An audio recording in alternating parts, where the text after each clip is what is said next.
Dear friends, welcome to the family of Knowledge World. I hope you people are happy, blessed, and healthy. So, friends, today we will talk about the Simon Commission. Before talking about Simon Commission, friends, again there was in the news yesterday that the coup happened in Gabon. So, I would like to talk briefly about it and then we would go to our regular lecture. So, friends, we should see what is happening in Africa nowadays. We should understand why it's happening. I believe that people are tired of exploitation, violence, and corruption. So for them, they are trying that somehow their problems are solved. So what I believe that because the governments are corrupt, because the governments are heavily reliable on their former colonial master, that is France, which is in West Africa. So what is happening there is people are just fed up of the problems and now they are turning towards military for help. Okay. So that is happening there in Africa, that people are, even though military at the end, as we all know, the rule will be authoritarian, but for people it's okay there because that much they are tired because of the corruption, terrorism, violence. Even though France, after so many years also, it's there in West Africa. There are troops of France, but nothing is happening there. So people are supporting, they're openly supporting the military coup there. They have no trust on the governments. What is happening is really not good because democracy is the best form of government, which I believe, for me it's the best form of government, because if the values of democracy goes and if the militaries in Africa are taking over, then there is no people's power. People will have no power. Okay. So whatever is happening is not good. So Africa is a really matter of concern, and in the coming weeks I'll be making the video on Gabon, the coup in Gabon. So friends, now let's come to the Simon Commission. Simon Commission, why it came into India? Because at the Government of India Act 1919, there was a provision that a commission would be appointed after the 10 years of the implementation of the Act to look into the working of the Act and also to provide recommendations. It means there would be a commission which would be appointed that would look in the working of the Indian government, the Government of India Act, how it's working, how it's benefiting the people, what further gradual transformation they want. So all those things would happen when they appoint a commission. The commission would visit India, they would talk to the various stakeholders and they would recommend. But what flaws was there in the Simon Commission was all the 7 members of the Simon Commission was white men, which means they were Europeans. None of the Indians was included in the commission. So that was the major flaws.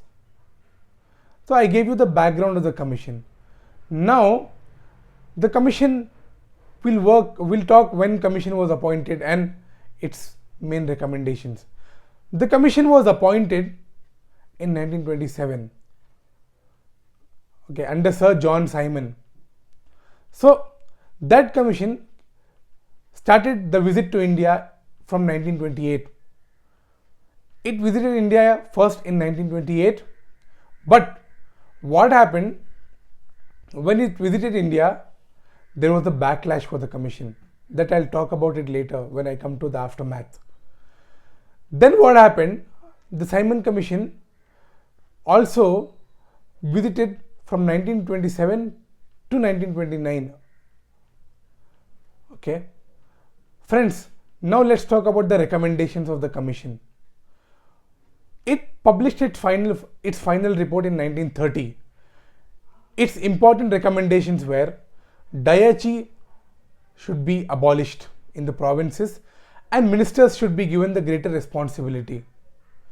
It meant that diarchy, that is the dual government, that is the transfer subject and reserve subjects, which I spoke in the last lecture, that system in the provinces should be abolished, because the commission found out that it is not working in the provinces. So the ministers, the representatives of the people, should be given more powers. That it recommended.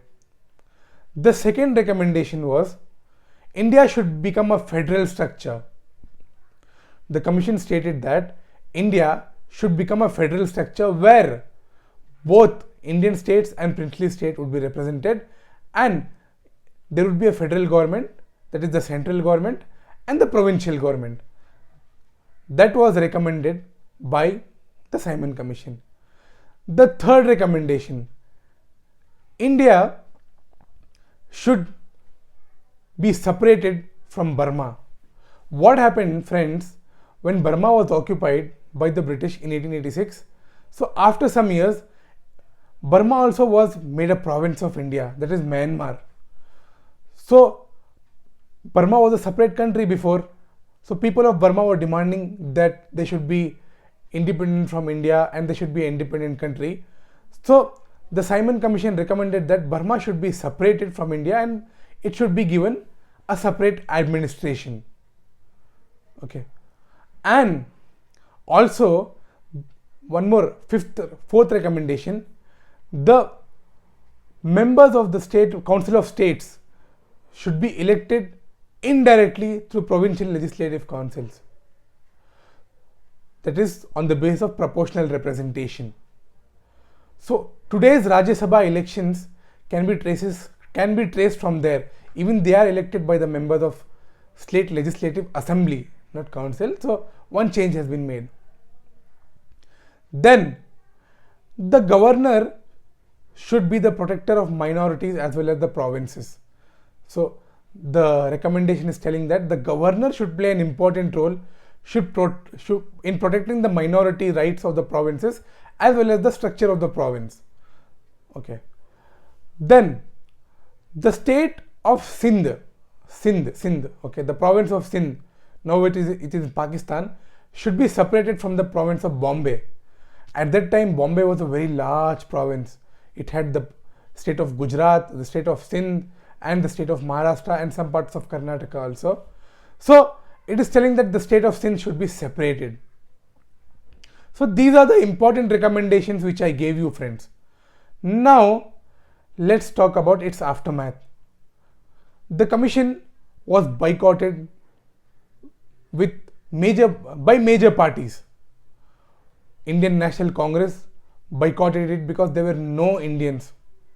Even the commission was boycotted by the Muslim League faction, which was led by Muhammad Ali Jinnah. Okay. The Indian National Congress, under its session, under M.A. Ansari, they passed a resolution by stating that Simon Commission would be boycotted in every stage. And all over there were slogans. All over India, there were slogans. People chanted, "Go back, Simon," and also they showed black flags for the commission. But it was supported also by some, for example, the Unionist Party and Muslim League faction led by Muhammad Shafi. So they supported the Simon Commission. So this is all the gist of Simon Commission. After Simon Commission, what happened? The round table conferences took place in London from 1930 to 32. On the basis of Simon Commission and round table conferences, there was the Government of India Act 1935, which we will talk in the coming weeks. Friends, this is the end of the lecture. If you have any doubts, you can ask in the comments. Okay, thank you and have a nice day.